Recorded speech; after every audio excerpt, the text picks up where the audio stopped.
qui est suffisamment dense et ça fait tellement de choses. On prépare tellement d'encens avec ça et vous ne pouvez pas savoir. Ça chasse les esprits liés, contraires à la paix, contraires à vos désirs, contraires à la générosité, contraires à l'amour. Si votre mari se met à ne pas vous entendre et que vous avez la poudre produite par ça, regardez un peu, vous avez la possibilité d'associer ça au soufre et vous mettez ça sur la braise.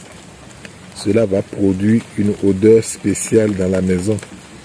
Et cela apaise tout le monde dans la maison. Donc chasse les entités qui sont contre votre paix dans la maison. Et donc, je ne sais pas de quoi nous avons besoin. La nature est déjà là pour nous. C'est la femme de Dieu, la nature. La nature est la femme de Dieu. Et vous connaissez la femme. Même si l'homme qui est Dieu n'arrive pas à donner l'argent de popote à la maison, madame est capable de jouer à tous les jeux pour que les enfants quand même mangent quelque chose.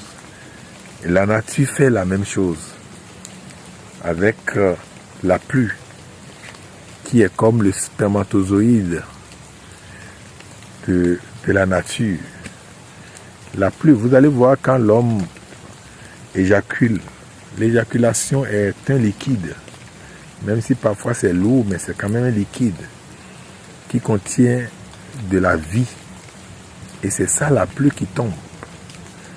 C'est ça la pluie qui tombe. La pluie qui tombe contient de la vie. Et de cette vie, nous avons des poissons appelés en fond Wevi, Wesivo c'est vie, et Wesivo, oui, qui veut dire ce qui manque.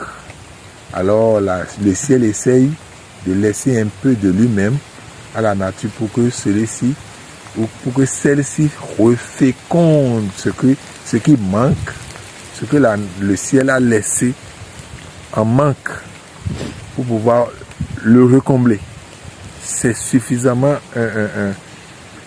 c'est pas un cycle.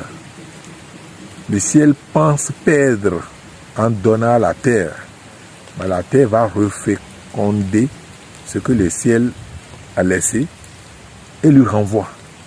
C'est ça le phénomène de la vaporisation de l'eau, des lacs, des fleuves, des rivières et que dis-je de l'océan. Donc quand l'eau tombe par terre, ne pensez pas que l'eau est allée quelque part. Les arbres, les rivières, les lacs, les bas-fonds, tout ça là, vont reconstituer l'eau qui est tombée pour que le soleil fasse en sorte qu'il y ait vaporisation, afin que le ciel reprenne ce qu'il a laissé avec intérêt. Et c'est ça, la Bible dit, heureux celui qui donne, car il va gagner davantage. Mais malheur celui qui n'en a pas, le peu qu'il croit avoir, on lui retirera.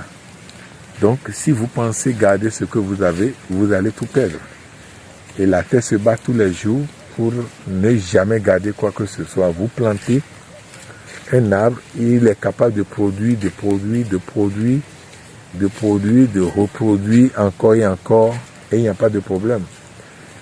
Malheureusement, l'homme avare ne connaît pas ces phénomènes-là. Regardez ce que vous pouvez payer cher en ville. Ces noix-là, vous allez payer ça cher en ville.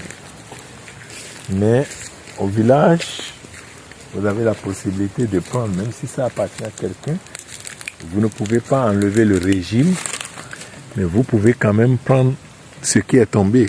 Même si le propriétaire vous prend, il sait que comme vous ne touchez pas au régime, c'est parce que vous avez juste besoin du minimum. Juste pour faire la sauce. Et il ne vous dit rien. Alors, depuis quand nous avons perdu cette habitude-là, et aujourd'hui, un propriétaire peut te voir ça, Et avec une colère qui ne dit pas son nom, il te traduit en justice. Alors il a oublié qu'il a reçu gratuitement et qu'il devait aussi donner gratuitement. Quand nous étions petits, on dit Vaudounon roi donnons. Et on pouvait.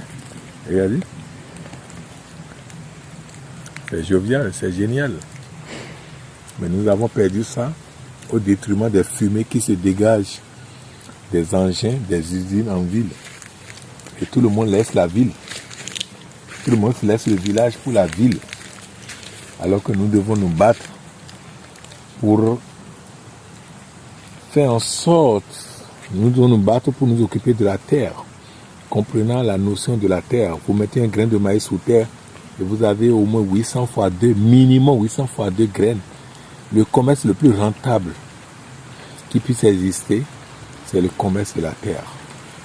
Mais nous voulons Sorucha, Socha, Lucha, et nous laissons la terre. Ou bien nous détruisons la terre et elle ne donne plus comme cela se doit. Alors, accompagnons la terre, travaillons la terre, profitons de la terre, que dis-je, profitons de la nature. Elle est capable de se reconstituer tout le temps. Rien ne se crée, rien ne se perd, tout se transforme. Merci à vous.